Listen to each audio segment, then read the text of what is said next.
तमाम महाराष्ट्रातील मातंग बांधवांना जय अण्णा, जय भीम, जय फकीरा, जय संविधान।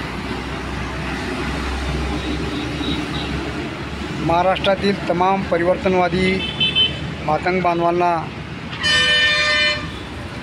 मला एक विचारायचं आहे। आपण अण्णाभाऊ साठे यांची जयंती 1 ऑगस्ट 2025 रोजी पूर्ण महाराष्ट्रभर जयंती साजरी करण्यात आली। मित्रहो, ज्या वेळेस अण्णाभाऊ साठे यांची जयंती ज्या ठिकाणी साजरी व्हायची त्या ठिकाणी माझ्यासारखे परिवर्तनवादी विचाराची सामाजिक कार्यकर्ते, विविध संघटनेचे कार्यकर्ते, आमदार, खासदार, मंत्री हे माणसं त्या स्टेजवरती जाऊन अण्णाभाऊ साठे यांचं गुणगान गायचे। बाबासाहेबांच्या विचाराची आम्ही माणसं आहोत, फुलेच्या विचाराची माणसं आहोत, अण्णाभाऊच्या विचाराची माणसं आहोत, असं आम्ही छाती ठोकपणे सांगायचे आणि सांगत आलो। आज महाराष्ट्रामध्ये मातंग समाजाचा आरक्षणाचा विषय सर्वात मोठा आहे आणि हे मातंग समाजाला आरक्षण मिळालं पाहिजे हे प्रत्येकाची इच्छा आहे।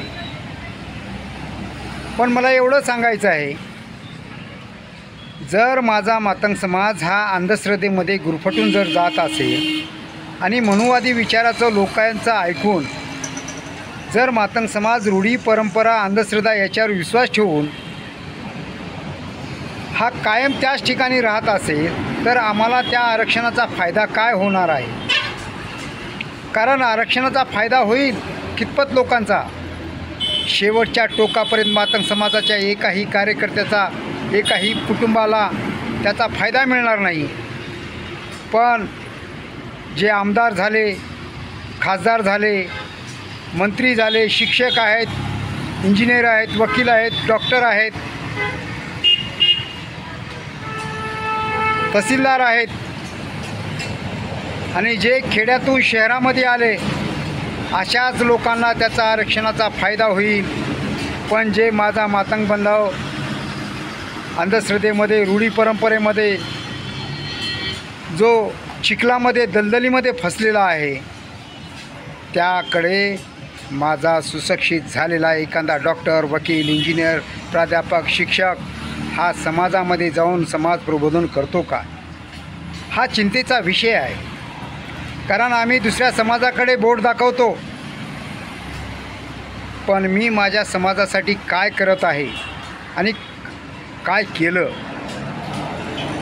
हे मी माझ्या मनाला विचारलं पाहिजे। कारण माझी समाजातली मुलं, समाजातल्या मुली हे उंच भरारी घेतली पाहिजे। प्रत्येकाचं ध्येय असते, प्रत्येकाचं एक स्वप्न असते, ते स्वप्न साकार झालं पाहिजे। पण मला सांगा, महाराष्ट्रातल्या एखाद्या आमदारांनी, एखाद्या संघटनेच्या लोकांनी जर अंधश्रद्धेला बळ दिलं, रूढी परंपरेला बळ दिलं तर मातंग समाजामध्ये परिवर्तन घडेल का? माझाच एक आमदार माझ्या समाजाचा काही वर्षापूर्वी महायुतीचं सरकार होतं, त्या महायुतीच्या सरकारमध्ये मातंग समाजाचा आमदार पोतराज होऊन त्या विधिमंडळामध्ये गेला। म्हणजे पोतराज होऊन गेल्याच्यानंतर समाजाचं काय भलं होणार आहे किंवा नाही होणार हे तुम्ही आम्ही विचार करायला पाहिजे। एक महाराष्ट्रामध्ये मनुवादी विचाराची संघटना आहे,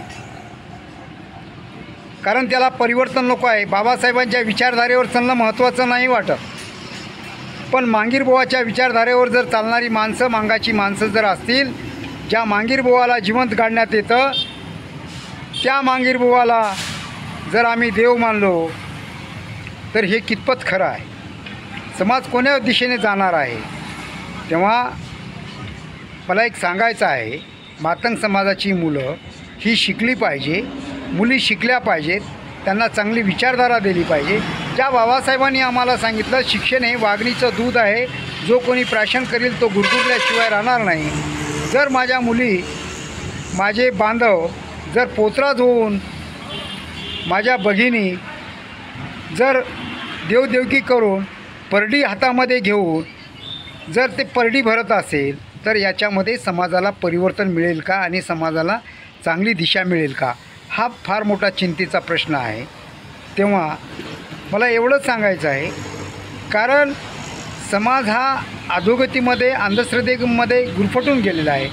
परवालाच एका संघटनेच्या अध्यक्षांचे पाय देऊन दुधाभिषेक करण्यात आला. तो समाजाच्या किती फायद्याचा आहे आणि समाजाला कोणत्या दिशेने नेण्याचा आहे हे आम्ही विचार केला पाहिजे.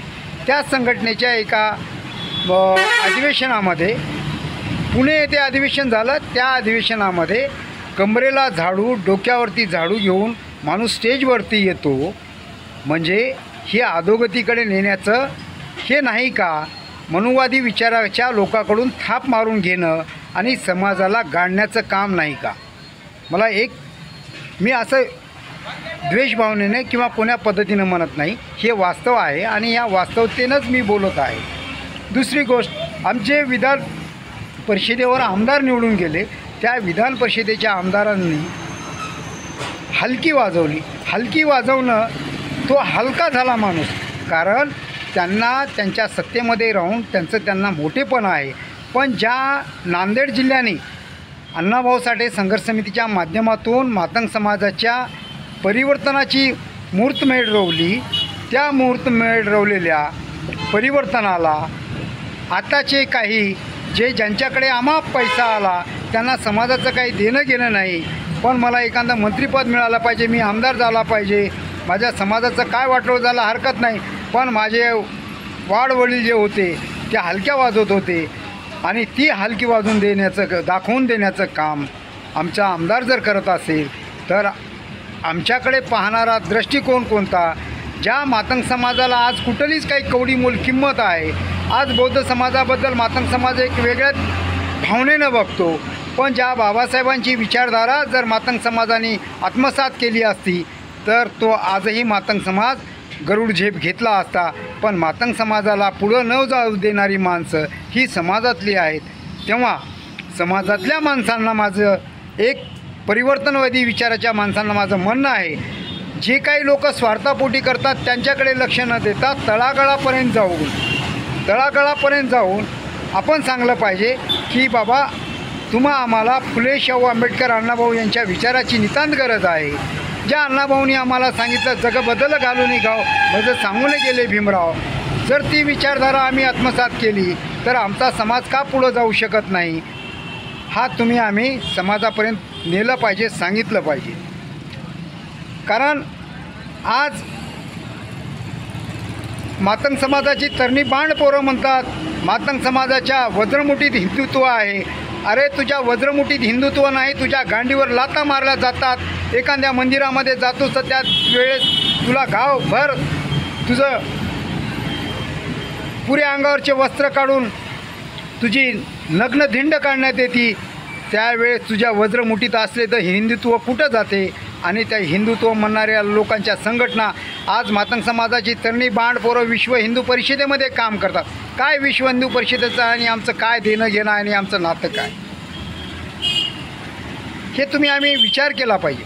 आमच्या मुलांनी शिक्षणाकडे लक्ष दिलं पाहिजे. आमची मुलं गरुड झेप कशा पद्धतीनं घेतील हे प्रत्येकाने एक विचारधारा समाजामध्ये पेरण्याचं काम करा. पण विश्व हिंदू परिषद, बजरंग दल यासारख्या जे घातक आहेत समाजाला, अशा संघटनेमध्ये मातंग समाजाची मुलं जर RSSमध्ये काम करत असतील तर समाज हा आपला अधोगतीमध्येच राहणार आहे. जर आपल्याला मातंग समाजाला जर मोठेपण दिलं, मातंग समाज म्हणजे लक्ष्मी आहे असं जर म्हणत गेलं आणि ते आम्ही मोठेपण जर घेऊन बसलो तर आम्हाला आरक्षण मिळूनसुद्धा आमचा कुठलाच काही फायदा होणार नाही. शिक्षण हे महत्त्वाचं आहे, कारण शिक्षणाशिवाय तरुणोपाय नाही.